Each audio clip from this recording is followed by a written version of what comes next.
Hello दोस्तों, शिव पुराण में ये कथा बहुत प्रचलित है।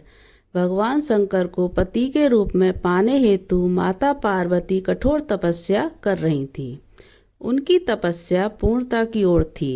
एक समय में भगवान के चिंतन में ध्यान मग्न बैठी थी। उसी समय उन्हें एक बालक के डूबने की चीख सुनाई दी।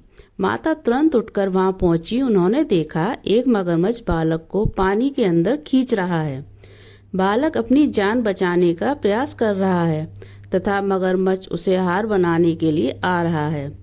करुणामयी माँ को बालक पर दया आ गई। उन्होंने मगरमच्छ से निवेदन किया कि बालक को छोड़ दीजिए, इसे आहार ना बनाएं। मगरमच्छ बोला, माता, ये मेरा आहार है।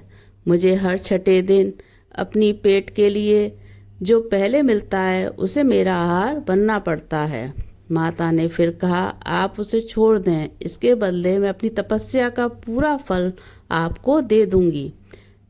मगरमच्छ ने कहा, ठीक है माता, मैं इसे छोड़ देता हूँ। तपस्या का पूर्ण फल उस मगरमच्छ को मिल गया। मगरमच्छ तपस्या के फल को प्राप्त कर सूर्य की भांति चमक उठा। उसकी बुद्धि भी शुद्ध हो गई। उसने कहा, माता, आप अपना पूर्ण वापस ले लें, मैं इस बालक को यूं ही छोड़ दूंगा। माता ने मना कर दिया तथा बालक को गोद में लेकर माता मई माता दुलारने लगी। बालक को प्यार करने लगी। बालक को सुरक्षित लौटाकर माता ने अपने स्थान पर वापस आकर तपस्या शुरू कर दी। भगवान शिव तुरंत ही वहाँ प्रकट हो गए और बोले, पार्वती, अब तुम्हें तप करने की आवश्यकता नहीं। हर प्राणी में मेरा वास है।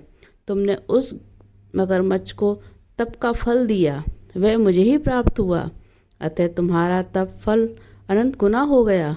तुमने करुणावंश द्रवित होकर किसी प्राणी की रक्षा की, अतः मैं तुम पर प्रसन्न हूँ तथा तुम्हें पत्नी के रूप में स्वीकार करता हूँ। इस कथा का सारांश यही है दोस्तों कि परहित की कामना करना, उस पर परमात्मा की असीम कृपा होती है। जो व्यक्ति असहायों की सहायता, दयालु, प्रेमी, करुणामयी होता है, ईश्वर उसे स्वीकार करता है। शिव पुराण में ये कथा बहुत प्रचलित है। जय भोलेनाथ।